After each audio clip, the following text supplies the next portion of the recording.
Welcome दी Urdu learning station. आज हम बात करेंगे हैव, हैज और हैड की।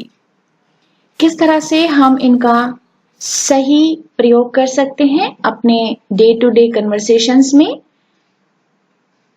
हैव, हैज, हैड यानी प्रेजेंट और पास्ट परफेक्ट टेंस। सबसे पहले हम उसकी थ्योरी में ना जाके उसके ग्रामर का रूल समझ लेते हैं। ग्रामर का रूल ये है कि आपको have plus subject plus third form of the verb यानी क्रिया की तीसरी फॉर्म का इस्तेमाल करना है। इसी तरह से हैज और हैड के साथ भी आपको सब्जेक्ट और plus third form of the verb का ही यूज करना है हमेशा। अब हम देखते हैं कि प्रेजेंट परफेक्ट टेंस या हैव और हैज क्या चीज है और किस तरह से इस्तेमाल होता है। इसकी डेफिनेशन है कि जब हम कोई काम कर चुके होते हैं पास्ट में, लेकिन उसका कुछ इम्पैक्ट, कुछ लिंक अभी भी होता है यानी प्रेजेंट में। So it shows an action that is completed by the present time and has some link or effect in the present time. Have और has को हम helping verb भी कहते हैं। ये main verb की तरह काम नहीं करता है, but this is a helping verb. Helping verb have का इस्तेमाल का प्रयोग हम तब करेंगे जब हमारे सब्जेक्ट में हो आई, यू, वी, दे और मोर देन वन पर्सन और थिंग। सबके साथ we will use third form of the verb. For example, I have learned this lesson. मैंने ये लेसन याद कर लिया है। इस सेंटेंस से ये पता चलता है कि काम पूरा हो गया है कुछ देर पहले या बहुत देर पहले, मगर उसका कुछ लिंक अभी भी है। Let's start. सबसे पहले हम सेंटेंसेस की शुरुआत करेंगे अफर्मेटिव यानी सकारात्मक सेंटेंसेस से। एग्जाम्पल है I have seen this movie. मैंने ये फिल्म देखी है। I have finished this work. हमने ये काम खत्म कर लिया है।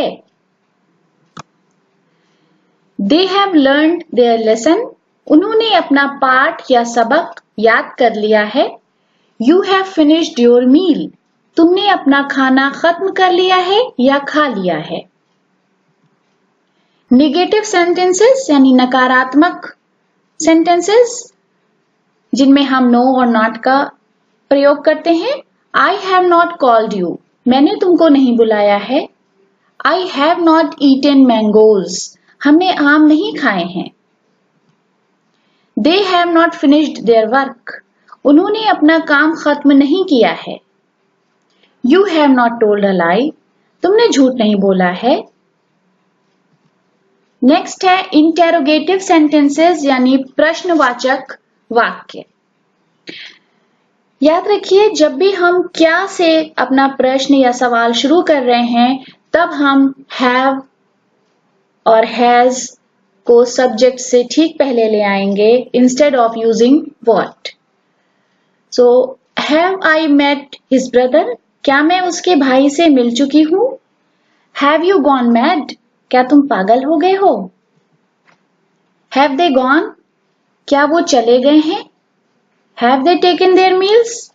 क्या वो अपना खाना खा चुके हैं। अब हम बात करते हैं हेल्पिंग वर्ब हैज की। याद रखिए, जब भी हमारा सब्जेक्ट हो he, she, it, तब हम इस्तेमाल करते हैं हैज का with the third form of the verb। शुरुआत अफर्मेटिव सेंटेंसेस के साथ। He has finished his work. उसने अपना काम खत्म कर लिया है। The sun has risen. सूरज निकल आया है। The train has gone from the station. Train station से जा चुकी है. Child has slept now. बच्चा अब सो गया है. Negative sentences. The sun has not risen yet. सूरज अभी तक नहीं निकला है. He has not lived here. वो यहाँ नहीं रहता है. She has not finished her work. उसने अपना काम खत्म नहीं किया है. Mother has not taken her food. माँ ने खाना नहीं खाया है. Now interrogative sentences. Has your brother done his work?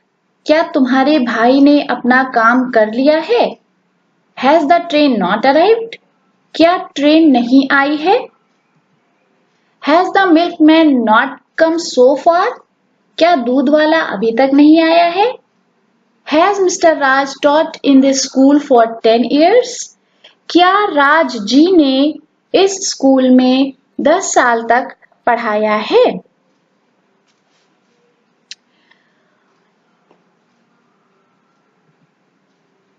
अब हम बात करते हैं पास्ट परफेक्ट टेंस की, यानी had की. Had shows an action that was completed in the past and have no longer effect with the current situation. Something was completed before the second thing happened.